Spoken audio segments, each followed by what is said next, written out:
ये मूवी ऐसे लोगों के बारे में है जिनके पास सुपर पावर्स थी, लेकिन ये अपनी पावर्स का इस्तेमाल किसी की मदद के लिए नहीं बल्कि अपने फायदे के लिए किया करते थे। उन सभी को आर्मी के द्वारा अरेस्ट किया गया था और कई सालों के लिए जेल की सजा हो गई थी। लेकिन अमेंडा नाम की एक इंटेलिजेंस ऑफिसर जो कि अमेरिकन गवर्नमेंट के लिए काम किया करती थी, इन सभी कैदियों को एक ऑफर देती है कि अगर मैं जैसा कहूंगी तुम वैसा करोगे तो तुम्हारी सजा 10 साल तक माफ कर दी जाएगी। उनमें से कुछ लोग तो उसे मना कर देते हैं, लेकिन ज्यादातर उसके ऑफर को एक्सेप्ट कर लेते हैं। लेकिन मना करने वालों के पास कोई चॉइस नहीं थी। अमेंडा उन्हें मेंटल टॉर्चर करके अपनी टीम में शामिल कर ही लेती है। वो 10 लोगों की टीम बनाती है और उस टीम का नाम रखती है टास्क फोर्स एक्स। इस टीम में शामिल थे रिक फ्लैग जो कि एक मिलिट्री ऑफिसर था, हार्ली क्विन जो कि एक मनोवैज्ञानिक थी, कैप्टन बूमरैंग जो अपने बूमरैंग को एकमात्र हथियार की तरह इस्तेमाल करता था, सेवेंट जिसका निशाने से कोई भी नहीं बच सकता था, विसिल नाम का एक अजीब सा जानवर, टीडी के नाम का एक बच्चा जिसके पास सुपर पावर्स थी कि वो अपनी बॉडी पार्ट्स को अलग कर सकता था, ब्लैक गार्ड और जेवलिन थ्रो जो अपने एनिमीज को एक भाले से मारता था। क्योंकि इतने खतरनाक क्रिमिनल्स को खुला छोड़ना काफी रिस्की था, इसलिए अमेंडा ने उनके सिर के अंदर एक बॉम्ब फिट कर दिया था ताकि अगर कोई भी वहां से भागने की कोशिश करे या अपने मिशन को छोड़े तो अमेंडा उसे मार सके। अमेंडा उन्हें उनके मिशन के बारे में बताती है।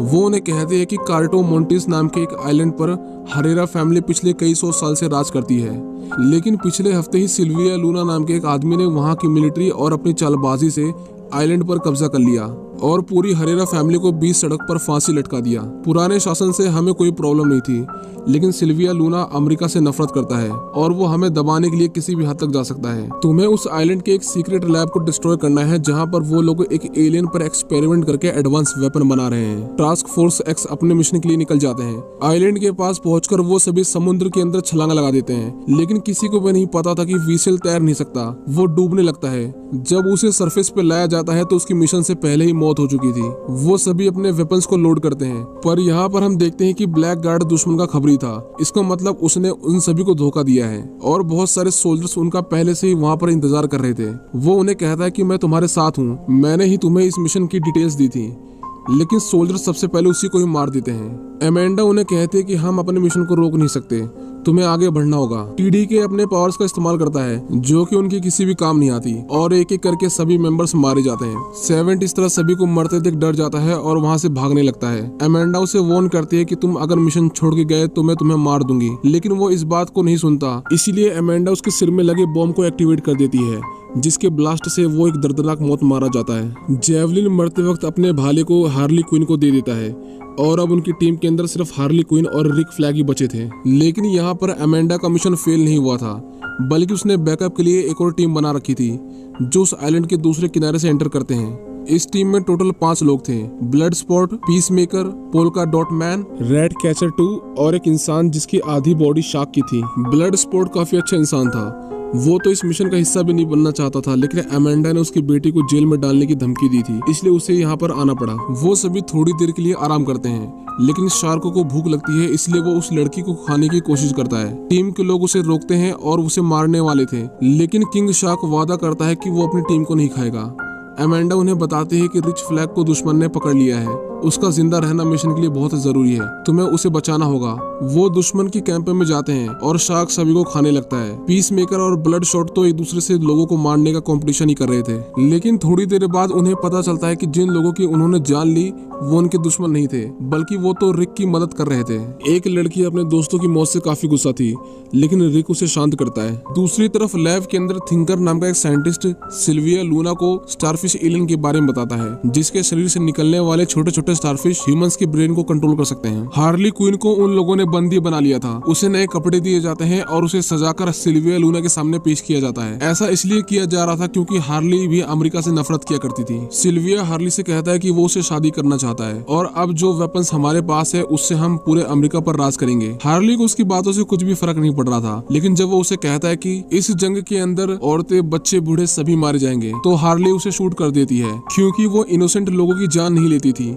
गन की आवाज सुनकर मिलिट्री वहां पर आ जाती है जो हार्ली क्विन को अरेस्ट कर लेती है। दूसरी तरफ टास्क फोर्स आगे बढ़ रही थी। पीस मेकर डॉट मैन से थोड़ी दूरी मेंटेन करने के लिए कहता है क्योंकि बार बार उसकी बॉडी पर कलरफुल डॉट्स आ जाते थे जो कि बहुत ही खतरनाक हैं। डॉट मैन उन्हें बताता है कि उसकी मदर ने उन सभी को सुपर हीरो बनाने के लिए उनके ऊपर एक्सपेरिमेंट किए, लेकिन उसके अंदर तो ये वायरस सुपर पावर बन गया, लेकिन इसकी वजह से उसके भाइयों की मौत हो गई। वो सभी शहर के अंदर दाखिल होते हैं और अपने भेष को बदल लेते हैं। और अब उन्हें उस साइंटिस्ट को पकड़ना था जो कि स्टारफिश पर एक्सपेरिमेंट कर रहा था। वो सभी बार केंद्रों से ढूंढ लेते हैं, लेकिन आर्मी को उनके बारे में पता चल चुका था, जो उनकी तलाश करते करते उस बार तक पहुंच चुके थे।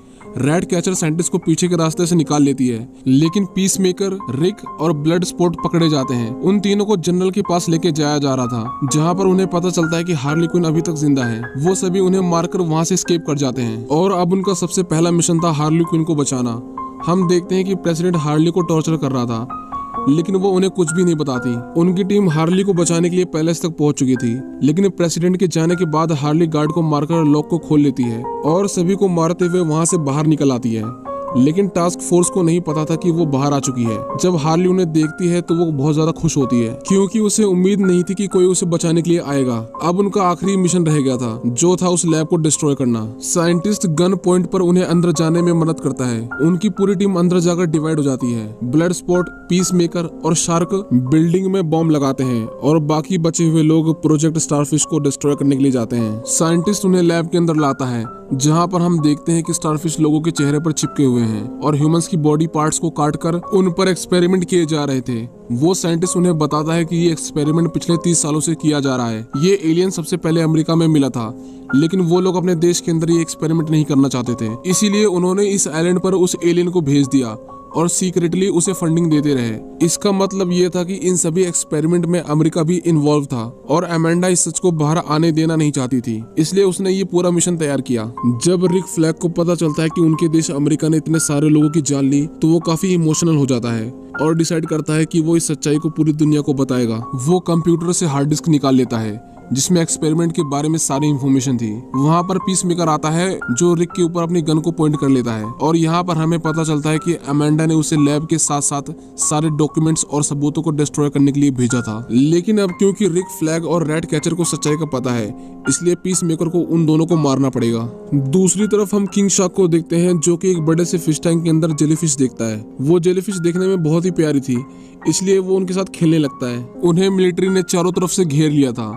हार्ली, डॉटमैन और ब्लड स्पॉट लैब के ऑफिस के अंदर छिप जाते हैं, पर सोल्जर उन्हें नोटिस कर लेते हैं और उनकी फायरिंग से पहले ही डॉटमैन उनके ऊपर एक्सप्लोजिव फेंक देता है। लेकिन वो बाय मिस्टेक उनकी बिल्डिंग में लगाए गए बॉम्ब से कोलाइड कर जाता है और एक के बाद एक एक्सप्लोजन स्टार्ट हो जाता है। किंग शार्क जिस फिश टैंक के सामने खड़ा था वो ब्रेक हो जाता है और वो मछलियों के साथ बहता हुआ अपने मेंबर्स के पास आ जाता है। पर हम देखते हैं कि फिशेस काफी खतरनाक थी। वो सभी मिलकर किंग शार्क को काटने लगती हैं और वो इंजर्ड होकर बिल्डिंग से नीचे गिर जाता है। उसकी बॉडी से काफी ब्लड निकल चुका था। ऊपर से सोल्जर्स उसके ऊपर गोलियों की बौछार कर देते हैं, पर उसे गोलियों का कुछ भी असर नहीं होता और वो उन सभी को खाने लगता है। पीस मेकर रिक को शूट करने ही वाला था, लेकिन बिल्डिंग कोलैप्स कर जाती है और वो सभी बुरी तरह से इंजर्ड हो जाते हैं। इतने बड़े ब्लास्ट की वजह से वो स्टारफिश आजाद हो जाती है और उस साइंटिस्ट को मार डालती है। रिक और पीस मेकर की बहुत एपिक फाइट होती है, जिसमें रिक उसे बहुत बुरी तरह से मारता है, लेकिन लास्ट मोमेंट पर पीस मेकर उसके दिल पर एक नुकीले पत्थर से वार कर देता है, जिसकी वजह से उसकी मौत हो जाती है। वो देखता है कि रैट कैचर यानी वो लड़की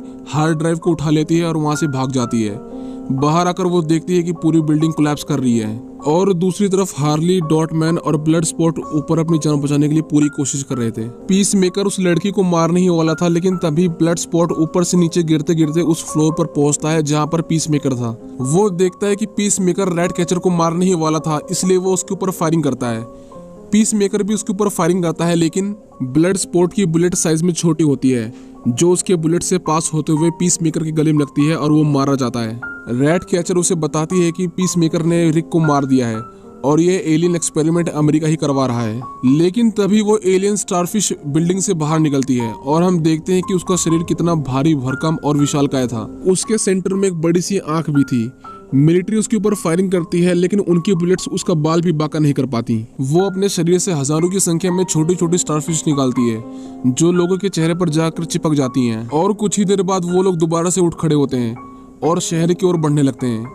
अमेंडा देखती है कि उन्होंने स्टारफिश को आजाद कर दिया है, लेकिन उसका मिशन पूरा हो चुका था, जो कि इस एक्सपेरिमेंट से अपने सबूतों को मिटाना था। वो उन्हें ऑर्डर देती है कि तुम लोग वापस आ जाओ, हमारे दुश्मनों का जितना ज्यादा नुकसान होगा उतना उन्हें दबाना आसान होगा। स्टारफिश शहर के लोगों को मार रही थी। वो इतने मासूम बच्चों और लोगों को मरते देना नहीं चाहता था, इसलिए वो उनके ऑर्डर को फॉलो नहीं करता और वो सभी स्टारफिश को रोकने के लिए चले जाते हैं। अमेंडा उनके ब्रेन में लगे हुए बॉम्ब्स को एक्सप्लोड करने की धमकी देती है, लेकिन कोई भी उसके ऑर्डर को नहीं सुनता। अमेंडा जस्ट बॉम्ब के बटन को प्रेस करने ही वाली थी, लेकिन उसके साथ के लोग उसे मारकर बेहोश कर देते हैं, क्योंकि उन्हें भी पता था कि अमेंडा गलत कर रही है। वो सभी उनकी टीम को गाइड करने लगते हैं।